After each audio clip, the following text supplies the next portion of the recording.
El punto de partida es la simple existencia de una base de datos que pretendemos que sea fidedigna, que realmente represente fielmente a esa realidad.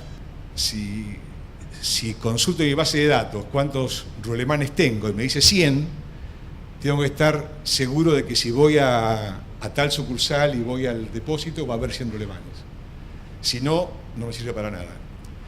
Entonces, el punto de la consulta, el punto de poder preguntarle cosas, yo siempre me apegué a esa concepción de la base de datos como cosa para preguntar, no tanto cosa para hacer. O sea, las transacciones, en mi modo de ver, las transacciones que actualizan la base de datos, obviamente estoy equivocado, ¿cierto? Obviamente hay también otras razones, pero para mí la fundamental es que las transacciones tienen el objetivo de mantener el modelo como fiel y como confiable. Ese es el punto. De alguna manera, en un sistema de liquidación de sueldos, me parece que el punto de vista de información, lo más relevante es que el sueldo se calcula para saber cuánto ganó cada uno, no realmente para pagarle, aunque suene un poco reaccionario, pero suena en la moda de Macri. Entonces, el punto es, el lenguaje para formular las consultas aparece como central. Los que tienen más de 40 años saben que los modelos de base de datos surgieron ya hace mucho con la idea del modelo jerárquico, del modelo de red, pero el primer modelo, por lo menos el primero que tuvo éxito, que fue definido en términos de un formalismo, fue el modelo relacional, que fue definido por Codd en 1970, en base a la idea algebraica de relaciones. Y Codd también formuló dos lenguajes formales como lenguajes de consulta para esas bases de datos. Uno basado en álgebra y otro basado en lógica, que se llamó álgebra relacional y lógica relacional. Más que lógica se llamaba cálculo relacional, porque a veces el cálculo de predicados precisamente le llaman cálculo, o la lógica de predicados le llaman cálculo. El punto es curioso porque cuando Codd formuló ese modelo con esos lenguajes de consulta, fue un poco audaz y planteó el concepto de completitud relacional y dijo que un lenguaje arbitrario era relacionalmente completo si es que expresaba exactamente la misma clase de consultas que el álgebra relacional y que el cálculo relacional, que los dos son equivalentes. Digo que es curioso porque en el ámbito de teoría de modelos, que es una rama de la lógica, ya hacía tiempo se había demostrado que la clausura transitiva de un grafo no es expresable en primer orden. Si lo vemos desde el punto de vista de base de datos y pensamos en un grafo que tenga como nodos las ciudades del país y como aristas la existencia de vuelos directos entre las ciudades, la clausura transitiva, el que no sea expresable, diría que si yo quiero preguntarme, por ejemplo, entre qué pares de ciudades hay conexión aérea, sin importar la cantidad de etapas, esa consulta no es expresable en álgebra relacional.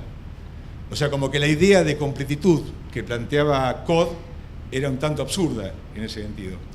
Entonces, lo que yo voy a hacer hoy es empezar con algún ejemplo muy básico de esos que no se pueden expresar y ver eso como una motivación para la construcción de otros lenguajes más poderosos.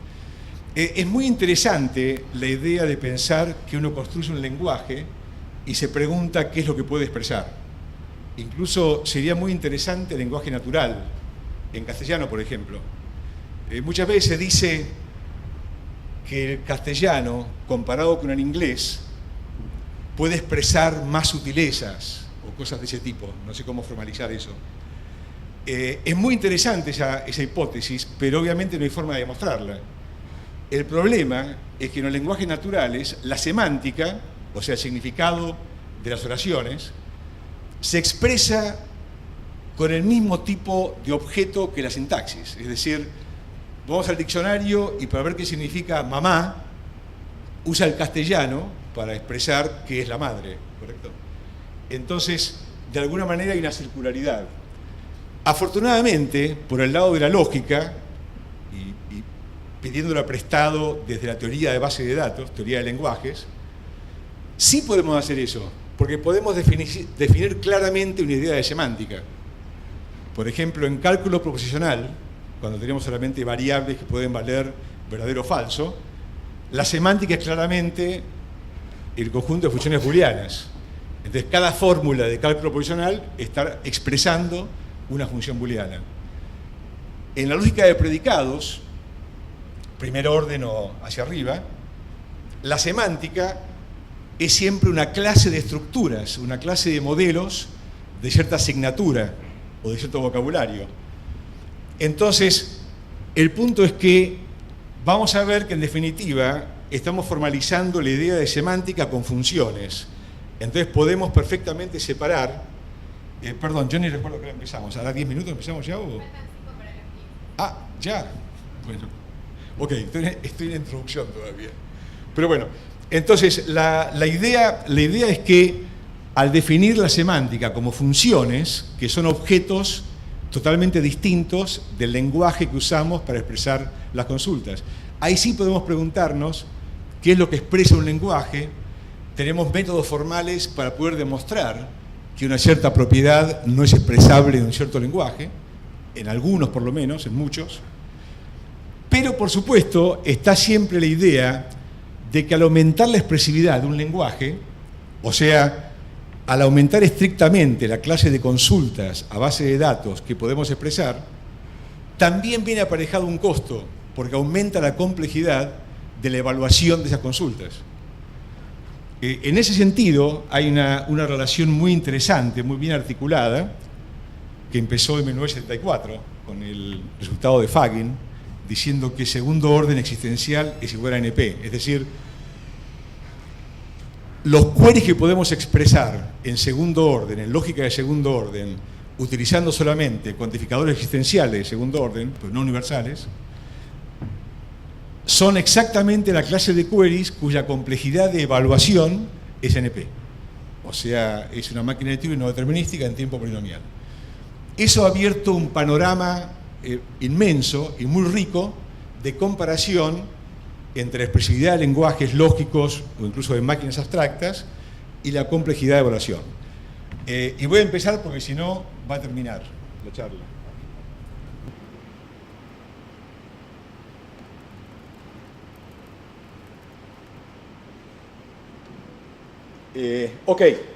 Todo el mundo conoce la lógica de primer orden. Acá una cosa interesante para rescatar o puntualizar es el tema de los cuantificadores, o sea, los operadores booleanos, conjunción, disyunción, negación, la implicación, en realidad son operadores que ya vienen del cálculo proposicional. O sea, digamos que tienen sentido más allá de la estructura que corresponde a la interpretación de la fórmula, que sea más o menos compleja. Pero en realidad, a mi modo de ver, los cuantificadores existencial universal son los que, de alguna manera, testifican la mayor complejidad de las interpretaciones. Porque el existencial es equivalente a una disyunción sobre todos los elementos de la estructura que interpreta la fórmula. Y esa disyunción es infinita, porque en realidad está acotada por cada estructura como se interpreta. Y el universal es una conjunción en ese sentido. Vamos a trabajar solamente con vocabularios o signaturas relacionales, o sea, no hay símbolos de función, hay solamente de relación y constantes. ¿Ok? Y siempre asumimos que hay igualdad. Como términos acá tomamos únicamente constantes y variables. Y bueno, esto es lo básico, las formas atómicas y cómo se construyen. La semántica es interesante porque fíjense que acá ya podemos hablar de que la estructura también la podemos ver como una instancia de base de datos. O sea, si hablamos en base a datos relacionales, el esquema de una base relacional, recuerden, tiene los símbolos de relación con la realidad correspondiente, los dominios sobre los cuales se define la relación, y tiene también constantes de integridad o restricciones de integridad. Perdón, dije constantes en vez de constraints. Restricciones de integridad. ¿La segunda ya? La primera. Ah, está bien. Restricciones de integridad. Dependencias funcionales, multivaluadas, de cardinales, etc. Si comparamos esto con este aspecto de la lógica de primer orden, podemos asociar la idea de esquema-asignatura si dejamos de lado las restricciones de integridad y si dejamos de lado la especificación explícita de los dominios que corresponden a cada relación. Lo primero lo dejamos de lado porque, dependiendo de qué lógica estamos usando, podemos expresar esas restricciones en el mismo query, como una cosa técnica, digamos, no que lo hagamos cada vez. Entonces no hace falta tomarlo como un elemento independiente en el estudio formal. Tengan en cuenta que la idea en toda esta temática es hacer un estudio científico de esta problemática, no tecnológico. Entonces tenemos que poder demostrar teoremas acerca de estos objetos. Entonces conviene hacerlo siempre lo más simple posible. El tema de los dominios es lo mismo, o sea, el tema de los dominios no altera para nada si pensamos que los dominios que conforman una relación son independientes, porque en ese caso los ponemos simplemente como símbolos de relación unarios. ¿Okay? En la semántica, fíjense que lo que hablamos como estructura que va a interpretar una fórmula, la denotamos de esta manera, donde el nombre es en caligráfica. En romana ponemos el nombre del conjunto o del dominio de la base de datos, y las relaciones inconstantes con superíndice, el nombre de la base de datos, la instancia de base de datos, son las relaciones inconstantes que interpretan a los símbolos correspondientes. Entonces, bueno, una cosa importante si hablamos de que queremos estudiar otros lenguajes por encima del primer orden, es que deberemos formular un concepto de query, un concepto de consulta, que sea independiente del primer orden y que sea válido para cualquier lógica que se comporte con el mismo criterio de semántica. Entonces definimos el concepto de query o relación global. Una cosa importantísima en el caso de estructuras es la preservación de isomorfismo.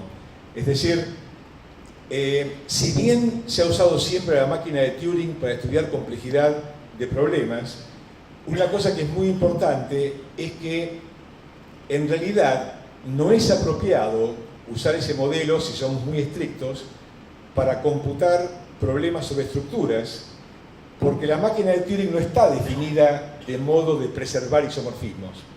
Es decir, podríamos tener una máquina de Turing que compute o que decida un problema en base a grafos, por ejemplo, que diga si un grafo es acíclico, y podría resultar que ante dos entradas en la cinta de la máquina de Turing que representen una base, un grafo isomorfo, el resultado sea distinto. ¿Por qué puede ser eso? Y porque no hay nada en la definición de la máquina de Turing que lo impida, ¿correcto? Entonces, por eso se ha dado origen a otro tipo de máquina, que vamos a llamar máquina relacional, donde la preservación de isomorfismos es importante. La idea de isomorfismo es básicamente pensar que podemos renombrar, por ejemplo, los nodos de un grafo y no obstante tenemos el mismo grafo, ¿correcto? Esa es la idea. Entonces, definimos el concepto de query o consulta inicialmente o fundamentalmente como una función. Con structures sigma denotamos el conjunto de instancias de base de datos de esquema o asignatura sigma. Y siempre hablamos de instancias finitas, estructuras finitas, ¿correcto? Entonces, es una función, pedimos que preserve cualquier isomorfismo y que el dominio en el cual se construye el resultado esté incluido en el dominio de la estructura. En el caso booleano, también esa función es más simple. Decimos que es computable cuando en alguna codificación es recursivo, ¿ok? De esta manera estamos notando que en la base de datos A, en la instancia de base de datos A caligráfica, en la fórmula phi con variables libres x1 y xk se hace verdadera cuando reemplazamos esas variables respectivamente por A1 hasta acá, ¿correcto? En definitiva es como para cualquier evaluación que restringida a estas variables asigne estos elementos. Y en lógica se puede demostrar muy fácilmente que las valuaciones no afectan a las variables que son ligadas. ¿Ok? Y si consideramos todas esas valuaciones, tenemos el concepto de relación definida por esa fórmula en esa estructura. ¿Y qué es esto? Esto no es más ni menos que el resultado de un query cario. Si preguntamos cuáles son los pares de ciudades entre las cuales hay conexión aérea, estamos definiendo una relación binaria, ¿correcto? Hay dos variables libres. Entonces, si esa consulta está expresada por la fórmula phi, en cada instancia de base de datos, esa fórmula va a definir una relación binaria y la denotamos de esta manera. ¿Ok? Entonces, con esos conceptos podemos estudiar una formalización de la idea de query en cualquier lógica que mantiene la semántica de Tarski. Un ejemplo muy simple, si pensamos en ciudades, como dije recién, y queremos ver cuáles son las ciudades que tienen vuelos exactamente a una ciudad, es como si pensáramos en términos de grafos y dijéramos grado de salida 1, o sea, qué nodos tienen grado de salida 1. Acá fíjense que la variable libre es X, porque la Y y la Z están cuantificadas, y estamos diciendo que hay una ciudad a la cual hay vuelo desde X, y la forma de decir que no hay vuelo a otra ciudad es un tanto rebuscada, pues lo clásico en lógica, es decir que para toda ciudad hacia la cual haya vuelo desde X, esa ciudad debe ser la ciudad Y. Esa es la forma de decir que es para todos y cada uno. Bueno, así tenemos varios ejemplos. Una cosa interesante, fíjense, acá estamos usando, en el caso de una ciudad, usamos 3 variables. En el caso de K ciudades, estamos usando K más 2 variables. Eso es algo que después va a aparecer como relevante. En definitiva, distintas preguntas. Una cosa más, ventas, por ejemplo. Clientes y artículos comprados. Y yo me pregunto, ¿quiénes son los clientes que compraron exactamente los mismos artículos que Juan? Esto se expresa en primer orden sin ningún problema. ¿Qué pasa ahora si nos preguntamos a los clientes que compran la misma cantidad de artículos que Juan? Ya ese query no es expresable en primer orden y se puede demostrar con métodos formales. Entonces ahí aparece la necesidad de construir lógicas más poderosas.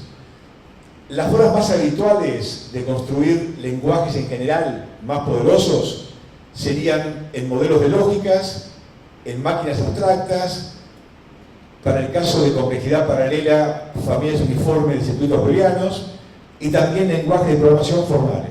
¿Por qué formales? Porque no queremos limitarnos tecnológicamente, o sea, no queremos limitarnos en nada que implique un límite puramente tecnológico, como decir, mi compilador actual de C++ no me permite más que 1.000.000 de identificadores, por ejemplo.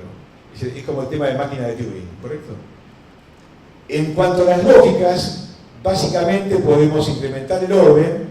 ¿Se entiende más o menos bien? Porque el volumen me parece que se escucha bien. Bueno, ¿va bien? Podemos aumentar el orden, clásicamente, hacer una lógica infinitaria. ¿Qué es eso? ¿Qué es una lógica infinitaria? Es una lógica donde cada fórmula tiene una longitud infinita. La primera reacción frente a esto es ¿qué sentido tiene fuera de la matemática? En la matemática tiene mucho sentido. Y en nuestro caso también tiene sentido porque hay una lógica infinitaria, que es precisamente esta, la omega infinito omega, que se demostró que es igual de expresable que la máquina racional RM. Entonces, el poder caracterizar la expresividad de esta máquina como una lógica infinitaria nos permite usar elementos formales, herramientas formales de teoría de modelos para demostrar cosas acerca de las máquinas. O sea que realmente es muy relevante. También otra cosa es agregar cuantificadores, en lo que se llama utilizar la teoría de cuantificadores de Lindström. La idea básicamente es que podemos pensar en aumentar el poder expresivo de primer orden de alguna manera agregando la expresividad que corresponde si agregamos un query que no es expresable originalmente. Vamos a ver cómo. Es decir, si decíamos que la cláusula transitiva no es expresable en primer orden, yo puedo decir, bueno, si yo le agrego esa posibilidad a primer orden, ¿podrá expresar otro query más? ¿Y cómo estudiamos ese aumento de expresividad?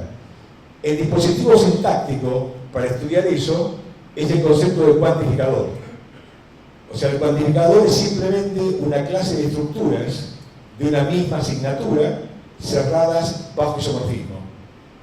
Si el query que estamos planteando cumple con ciertas condiciones, podemos agregar ese query como cuantificador y podemos de esa manera aumentar el poder expresivo de la lógica de primer orden. Por ejemplo, si aumentamos la lógica de primer orden agregando la cláusula transitiva de un grafo como cuantificador, y si lo hacemos sobre estructuras que tienen un orden total, ¿ahí? Orden total, es que yo en base a que me emociono más y menos voy acercando y es imposible. Por eso lo que decía Alicia de que toda la gente después queda impactada con mis conferencias, no por lo buenas, sino por lo malas. Entonces, en el caso de cláusula transitiva, agregado a primer orden sobre estructuras con un orden total, o sea, que diga primero este elemento en el dominio, después este, perdón, capturamos exactamente la clase de complejidad computacional de espacio logarítmico no determinístico. ¿Correcto? Y así vamos a ver que distintas cosas se pueden armar. Por ejemplo, podemos tomar un query que sea NP completo y bajo ciertas condiciones agregarlo a primer orden y captamos entonces la clase de complejidad NP. Eso es lo que se denomina complejidad descriptiva, donde la idea es muy interesante porque en lugar de preguntarnos cómo crece un cierto recurso en el algoritmo a medida que aumenta el tamaño del input, como sucede en la complejidad computacional, en la descriptiva nos preguntamos qué tan sofisticado, qué tan rico debe ser un lenguaje para poder expresar un cierto query. ¿Correcto?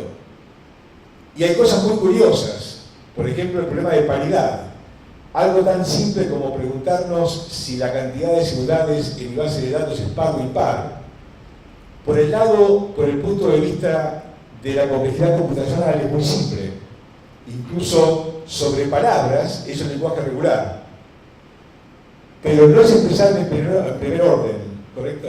Sin embargo, la comparación, incluso si aumentamos primer orden con la posibilidad de tener fórmulas infinitas, pero mantenemos la cantidad finita de variables, vamos a verlo después esto, si llego, entonces aún así no se puede expresar paridad. O sea, desde el punto de vista lógico, paridad es tremendamente complejo.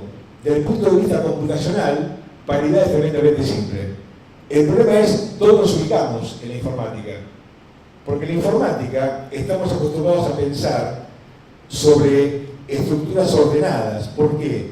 Porque las memorias son ordenadas, la cinta de la máquina de Turing es ordenada, nuestra forma de hablar es ordenada. No podemos expresar un conjunto por extensión.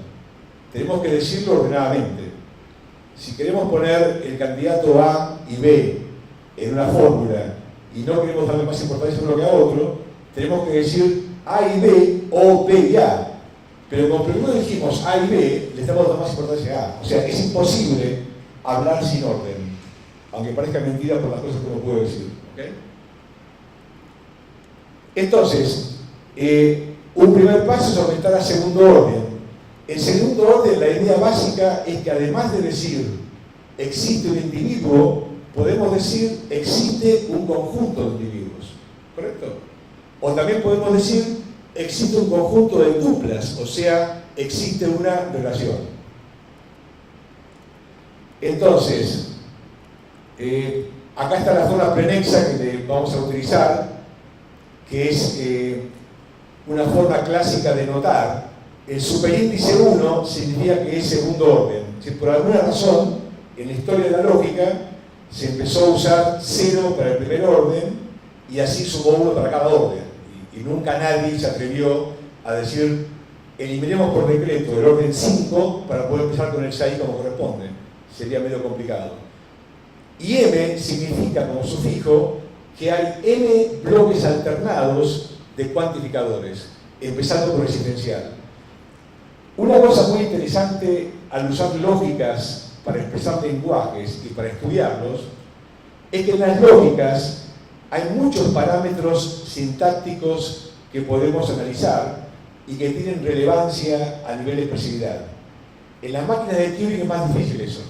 En la máquina de Turing lo que típicamente usamos para estudiar complejidad son parámetros que terminan siendo indecidibles, es decir, acotamos la máquina por tiempo o por espacio y es indecidible el tema de, dada una función que acota complejidad y dada una máquina de Turing, preguntar si la máquina de Turing pertenece a esa clase.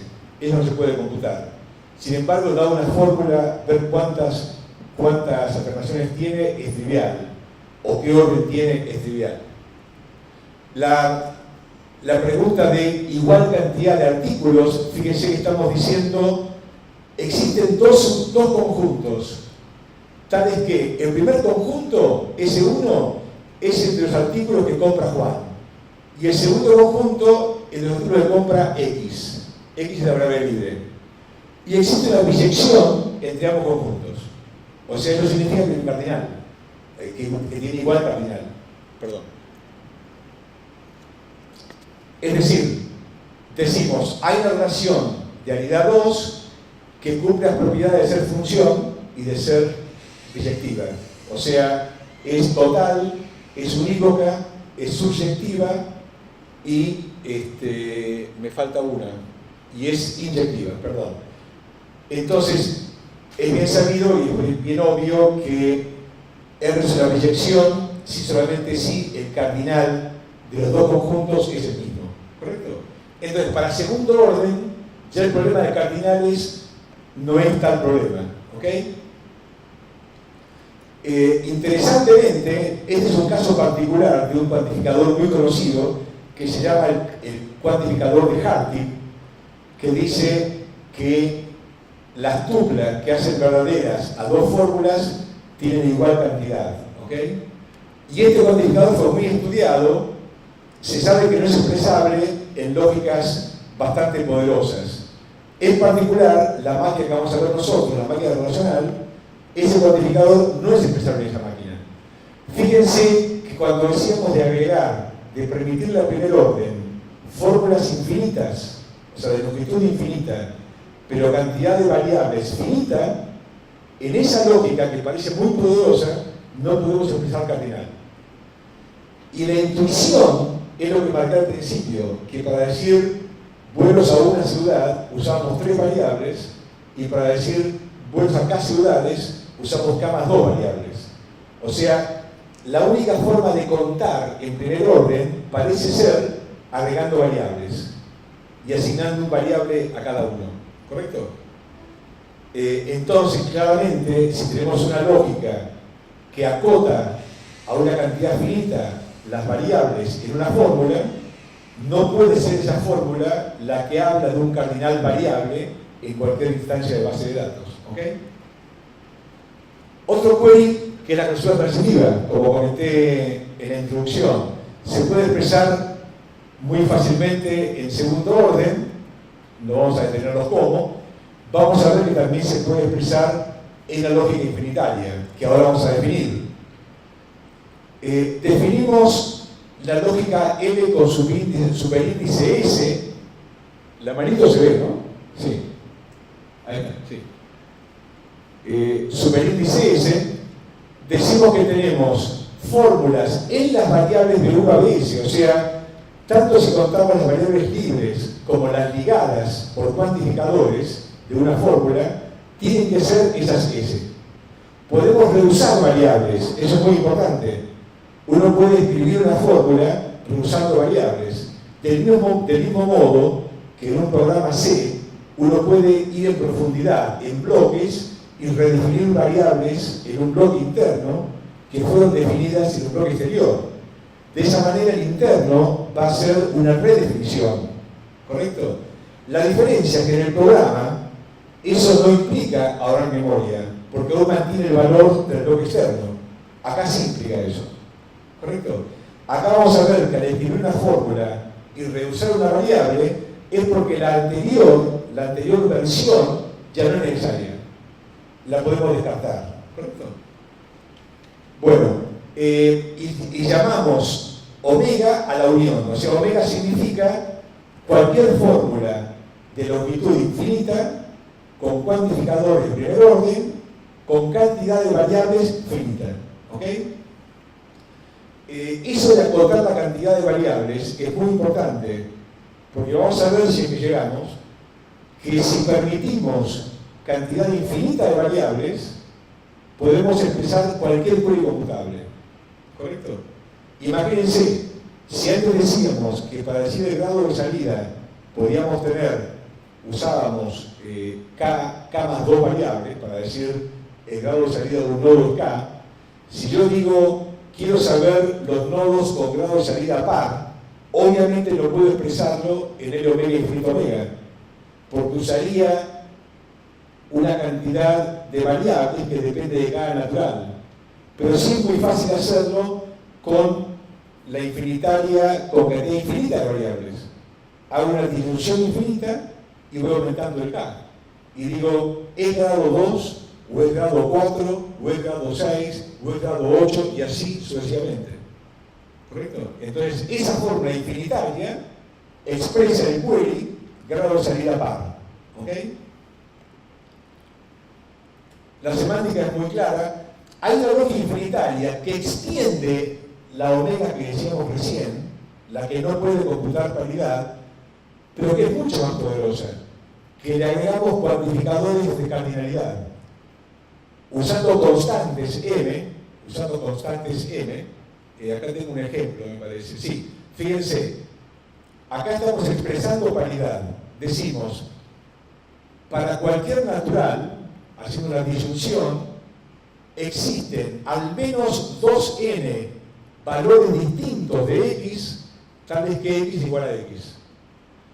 Y no existen al menos 2n más 1 valores distintos de x, tal vez que x igual a x. Ahí usamos una sola variable. Observen que en la segunda parte, la primera x no hace falta. ¿Ok? Con una sola variable, pero con cuantificadores de cardinalidad, se llaman cuantificadores de conteo, counting quantifiers, y con infinitud de fórmulas. Ahí podemos expresar paridad. De todos modos, es muy interesante, hay muy pocos queries que se probó que no pertenecen a esta lógica, a la C, a la unión de las K, ¿no? O sea, sería a la C omega. Hay un teorema muy bueno, muy importante de Groge, que vamos a ver si llegamos, que dice que hay para cada K un par de grafos que se pueden construir que no son distinguibles desde CK infinito omega, pero que no son isomorfos. O sea, no importa cuántas variables pueda usar esa fórmula, esa lógica infinitaria, no va a ser capaz de distinguir entre esos dos grafos. Pero son muy pocos, aparte de esos, los queries naturales que se pudo demostrar que no están en esta lógica. Incluso al pasar muy interesante, dos investigadores muy importantes en esta área, Groge y Dauer, un alemán y un hindú. Groge estaba diciendo en un paper, en un año, no me acuerdo si era el 94 o algo así, estaba diciendo, entre otras cosas, aún no se conoce ningún query que no sea expresable en esta lógica y que sea natural. En el mismo año, Dauer estaba publicando un artículo que, entre otras cosas, decía que la 3 probabilidad de grafos es el query. ¿Correcto? O sea, es una cosa muy en la punta, digamos. Y estoy hablando de dos investigadores súper centrales. No como diría Cristina, es la matanza, digamos, con perdón de Cristina y perdón de la matanza, ¿no? En realidad me gusta Cristina, por eso pido perdón. Ok, aunque reconozco que en lo personal no me gusta. Y aunque es posible que haya tenido corrupción, hay que ver. Sigo, perdón, no puedo dejar de decir eso. Ahora, la causal transitiva en la infinitaria sin contadores, o sea, sin cuantificadores de conteo, con 3 variables, se puede expresar muy fácilmente. ¿Correcto? Simplemente reusando. Fíjense cómo decimos, hay un paso de longitud menor o igual a n más 1. Tomamos el anterior, phi de n, y acá estamos reusando la variable x, que acá es libre. Pero acá la reusamos porque ya no es necesaria. Entonces decimos, existe un x tal que x es igual a z, a este z de afuera, simplemente para poder usar la fórmula anterior. De esta manera, con 3 variables, podemos expresar cualquier longitud de n. ¿Ok? Máquinas relacionales es otra forma de extender. Fíjense que el query, clausura transitiva, que no era expresable en primer orden, ya vimos que lo era en segundo orden, en la infinitaria con 3 variables, y ahora también lo es en la máquina relacional. La máquina relacional es básicamente como la máquina de Turing. La única diferencia es que tiene un almacenamiento relacional, además de la cinta de Turing. El almacenamiento relacional tiene una base de datos. Inicialmente son las relaciones de entrada, pero no puede tener relaciones de trabajo, además. La forma de interacción con el almacenamiento relacional es por queries de primer orden, que están en el control finito. Cuando acá decimos en la definición, tenemos phi y omega, son conjuntos de fórmulas y de sentencias respectivamente. Es un conjunto finito porque forma parte de la especificación de la máquina relacional. ¿Okay? Entonces, esto significa que en una transición no solamente importa el estado, el símbolo que está en la celda apuntada por la cabeza en ese momento, sino también importa la respuesta a un query booleano al almacenamiento relacional. Y la acción de la transición, además de posiblemente cambiar estado y símbolo de cabeza, también puede asignar el resultado de un query reario a una relación realia, ¿okay? En el Relational Store. Una cosa interesante, fíjense, esta sería la máquina relacional en términos de bosquejo, de sketch, porque si no sería con movimientos de estados y símbolos como máquina de Turing, salvo las fórmulas. Fíjense que estamos haciendo lo mismo que en la lógica con 3 variables, la infinitaria con 3 variables.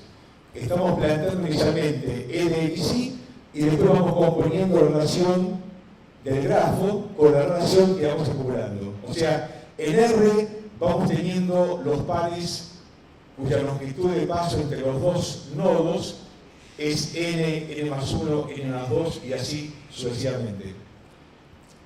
Si miráramos esta definición y la fórmula que vimos antes, son prácticamente iguales.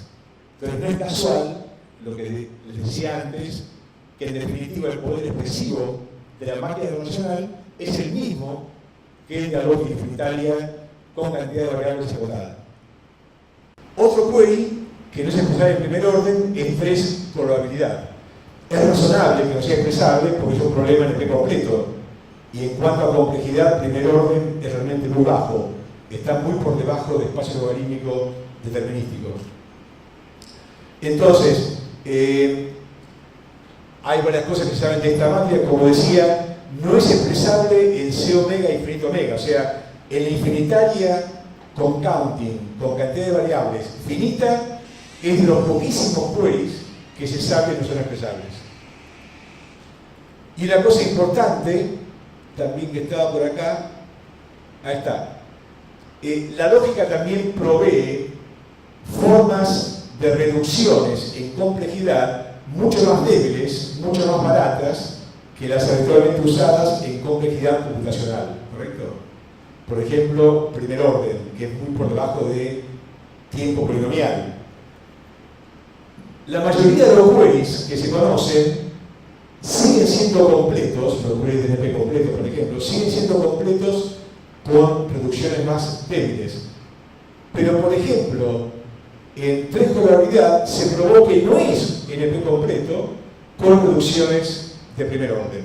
O sea, de alguna manera este query significa que cuando hay que poder traducir cualquier problema de la clase NP al problema de probabilidad, es suficientemente compleja esa traducción como para que el primer orden no alcanza. Mientras que para un montón de otros problemas conocidos, eso no se da. ¿Okay? Bueno, una cosa que tenía acá prevista, pero bueno, no vamos a verla, que también el poder definir distintas lógicas para expresar queries nos sirve para separar problemas que desde el punto de vista de la complejidad computacional son vistos casi como equivalentes, como pasa entre los problemas NP completos. Hay muchos fragmentos de lógicas, como este que acá se menciona, Bernésio-Finkel, de segundo orden existencial. Hay muchos fragmentos que se han estudiado y que se ha demostrado que ciertos problemas NP completos son expresables en un fragmento, pero no otros problemas. Eso marca una diferenciación. Y una cosa fundamental en complejidad es precisamente apuntar a entender por qué ciertos problemas son más complejos que otros. ¿Correcto? 3 probabilidad es expresable fácilmente en segundo orden, incluso en segundo orden monádico. ¿Okay? Otro query, aciclicidad. Decir que un grafo es acíclico, en este caso, cursos requeridos para enrolamiento en otros cursos.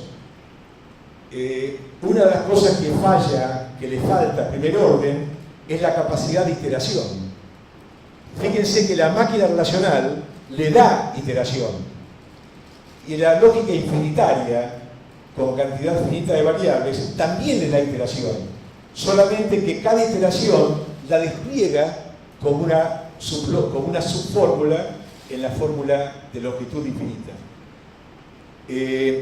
Otra forma de agregar iteración es con los cuantificadores de punto fijo, que no vamos a poder ver. Es básicamente la idea de que podemos iterar una función definida por una fórmula y entonces podemos definir una lógica con este cuantificador. Esto significaría que la tupla de elementos que representa Z está en el punto fijo de esta fórmula. El punto fijo es una iteración, como les decía, y como se usa clásicamente en matemáticas, el punto fijo de una función es el valor primero para el cual el valor que toma la función es el mismo que tiene el argumento. ¿Correcto? O sea, ya no hay más modificaciones. Eso del punto fijo. ¿Okay? Hay muchos cuantificadores de puntos fijos ya definidos, en particular el inflacionario. Se llama inflacionario porque cada relación definida, la relación que se va definiendo en cada iteración, incluye a la anterior, en forma tal vez no estricta. Y eso caracteriza, después se prueba, la clase de tiempo polinomial, cuando se usan estructuras ordenadas. ¿Okay? Lo que decía antes de usar queries que no son expresables en primer orden como cuantificadores. Por ejemplo, la clausura transitiva, hay distintos tipos de clausura transitiva. Está la alternada, la determinística, que no vamos a ver. Pero bueno, hay muchos libros al respecto en esto. Y entonces, acá está el planteo de la teoría del cuantificador de Lindström, que decía antes, que es básicamente que cualquier clase de estructuras de la misma asignatura cerrada bajo isomorfismo se puede expresar como un cuantificador y después aparece como un dispositivo sintáctico en la fórmula. O sea, en la lógica que ahora llamaremos FO paréntesis curso S, podemos agregar este cuantificador para armar nuevas fórmulas. ¿Okay? En el caso de la clausura transitiva, se demuestra que usando cuantificadores, como dije antes, en estructuras ordenadas, se captura exactamente la clase de espacio logarítmico determinístico para la clausura determinística el no determinístico para la clausura general y tiempo polinomial para la clausura alternada. Para quienes conocen las máquinas de Turing alternadas, la clausura alternada tiene el mismo tipo de estructura de esa red de computación. La idea con lógica de orden superior es que, si recuerdan lo que comenté, que segundo orden existencial captura exactamente NP, para los que conocen complejidad y recuerdan lo que es la jerarquía polinomial, precisamente si tomamos segundo orden completo, eso captura la jerarquía polinomial. Si tomamos segundo orden universal, captura lo que es la clase CoNP. Entonces es interesante, porque problemas clásicos de complejidad computacional, como preguntarse si NP es distinto a CoNP, cosa que aún nunca se pudo demostrar si sí o si no, se trasladan ahora a la lógica. Y es como preguntarse si sobre estructuras finitas es equivalente o no segundo orden existencial y segundo orden universal. Y como sabemos ahora que es también similar, o es análogo, o es exactamente lo mismo, mejor dicho, que el problema P, NP versus CoNP, eso también nos dice que el problema es tremendamente duro. O sea, les dice a los lógicos, no pretendan resolverlo rápido. Y nos dice a los informáticos, no se preocupen, también en lógica hay un problema tan duro como NP versus CoNP. ¿Okay? Si hablamos de relaciones de orden superior, la idea es que, una relación de orden 3 ya la vemos como un conjunto de tuplas de relaciones, de orden 2, o sea, de relaciones, ¿correcto? Una relación de orden 4 es un conjunto de tuplas de relaciones de orden 3. La idea es que en estructuras finitas, cada vez que aumentamos un nivel, el orden, estamos aumentando un nivel en una jerarquía que es la jerarquía hiperexponencial. Esto lo estudiamos en particular con Lau Vigera y caracterizamos la expresividad de cada nivel de lógica de orden superior. Si vemos de esta manera, la forma más sencilla sería esta. Fíjense que esta función x, lo que estamos diciendo es que tenemos, acá, x ifdn, es que tenemos una complejidad que está definida en términos de un stack, una pila de exponentes 2, y en el tope de esa pila de exponentes 2, la función fdn. ¿Correcto? Fíjense que el orden i en esa pila está creciendo según el orden i de la lógica. Entonces, la caracterización que hicimos fue que este fragmento de la lógica, que es la lógica de orden i más 1, recuerden que no eliminamos el orden 5, la lógica de orden i más 1, las fórmulas prenexas con j bloques de alternación. Eso captura exactamente esta clase de complejidad. ¿Ok? Hay dos problemas clásicos en complejidad que extienden el problema de satisfactibilidad de fórmulas proporcionales, que es el problema NP completo. Para construir problemas completos, para cada clase, cada nivel de la jerarquía polinomial, lo que se llama SAT-VFK, y para la clase de espacio polinomial. O sea, SAT-VF es completo para P-space y SAT-VFK es completo para sigma PK, o sea, el nivel K de la jerarquía polinomial. ¿Qué son estas clases? Esto es satisfactibilidad de fórmulas proposicionales que tienen cuantificadores proposicionales. O sea, si yo digo para todo x, significa el AND de x igual a 0 e x igual a 1. Seguimos teniendo dos valores, ¿correcto? Y si decimos existe un x, es el OR de x0 o de x1. Es decir, que lo que expresamos con esas lógicas es lo mismo que con cálculo proporcional. Pero la longitud de la fórmula necesaria para expresar la misma función booleana es exponencialmente más chica. Por eso, la complejidad de su evaluación es exponencialmente más grande. ¿Correcto? Esa es la idea. En base a eso, con Lau y Gela, tratamos de buscar un tipo de problema que itere la satisfactibilidad de fórmulas booleanas con cuantificadores a orden superior, pero por supuesto deja de ser cálculo proporcional.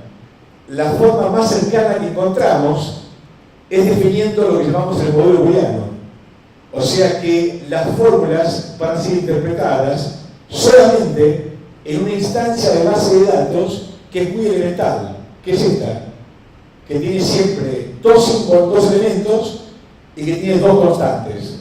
Y cada uno de los dos elementos interpreta una de las constantes.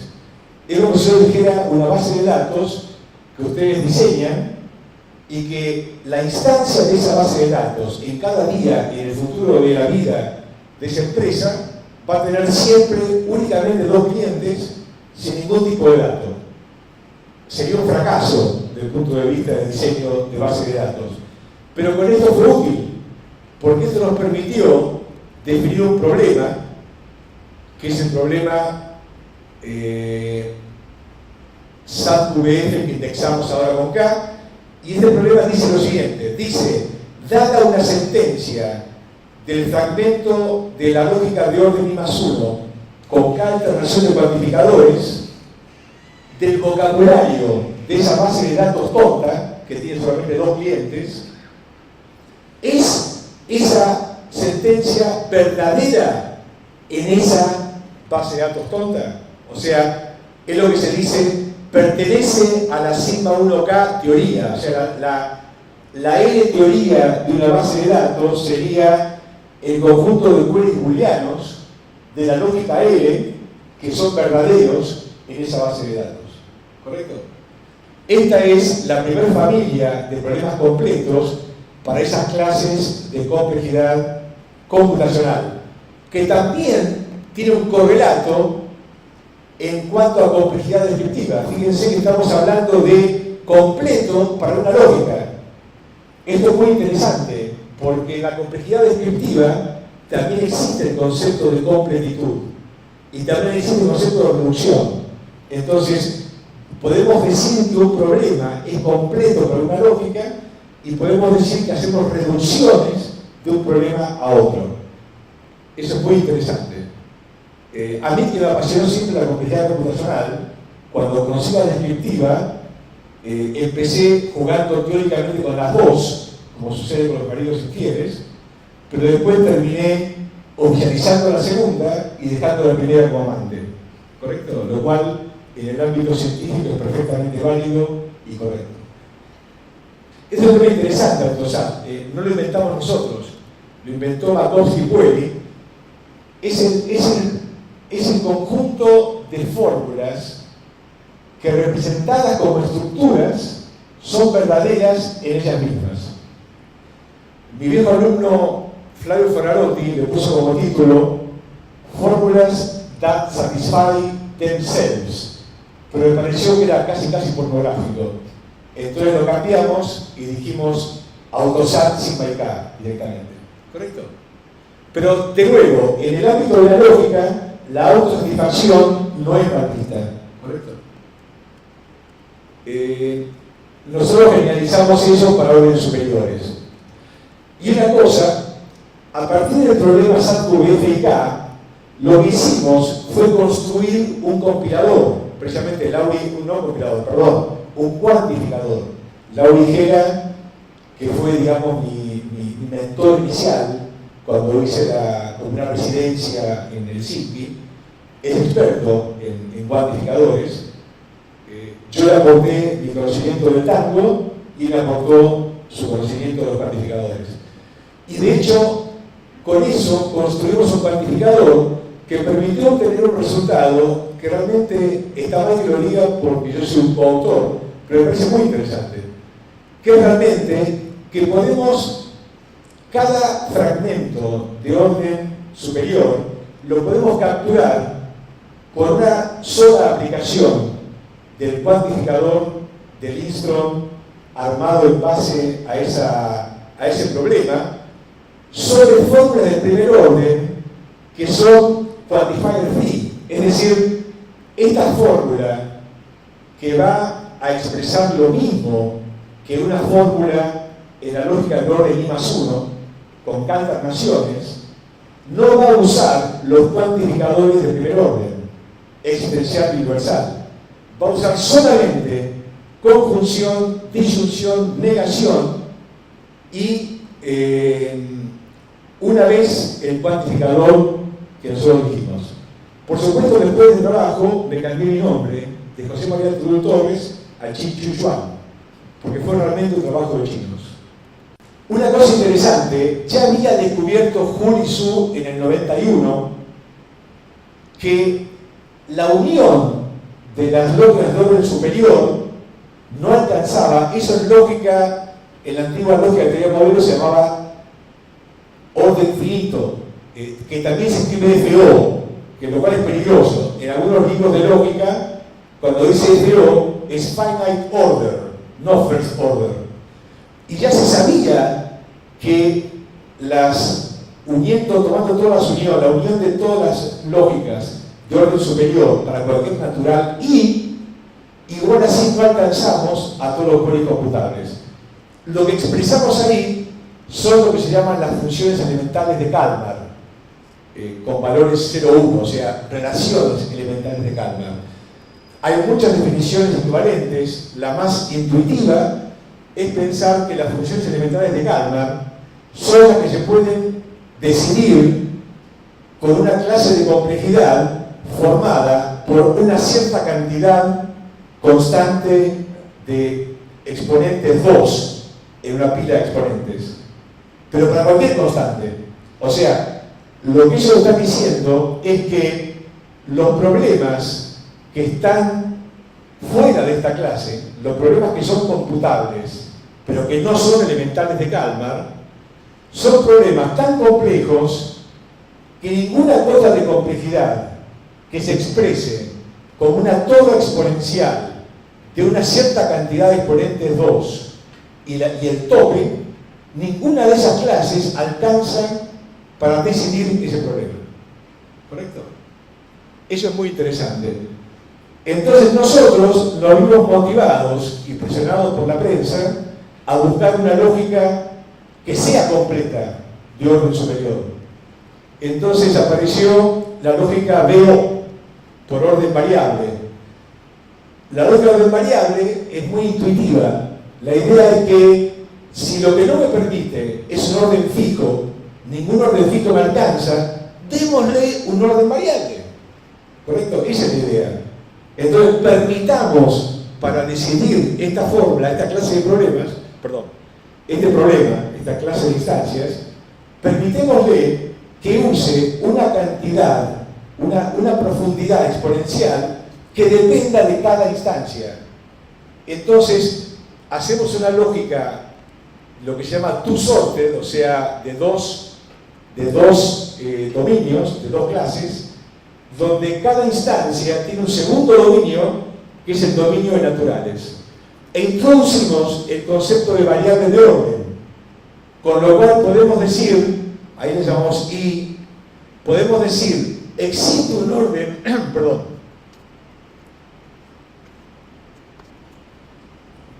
hace falta decir que las variables son no tipeadas. Fíjense que acá decimos X y R, denotando que es una variable que representa una relación de orden I, ahí sí, no de +1, orden I, y aridad R. Pero acá, I es una variable. Entonces podemos decir, existe un orden I tal que existe una relación X de orden I, ¿correcto? Con lo cual eso va a ser distinto potencialmente para cada instancia de base de datos, ¿ok?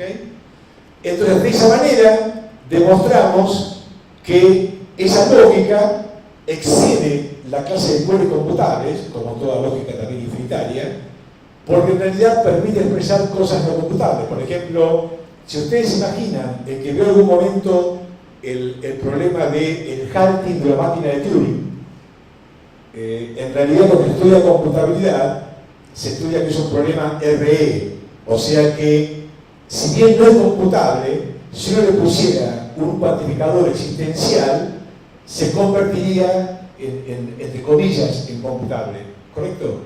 Porque uno puede decir, existe una cantidad de pasos tal que en esa cantidad de pasos la máquina de Turing para. O sea, repito, existe la cantidad de pasos tal que en esa cantidad de pasos la máquina de Turing para, ¿correcto? Entonces nosotros podemos expresar eso, con lo cual está expresando problemas que son recursionalmente numerables. Definimos dos fragmentos. El BA es el Bounded Universal, o sea, para todo acotado. ¿Qué significa? Que ahí permitimos cuantificar existencialmente una variable de orden, pero cuando cuantificamos universalmente hay que acotar esa variable con el valor de otra variable de orden. Es una cosa técnica.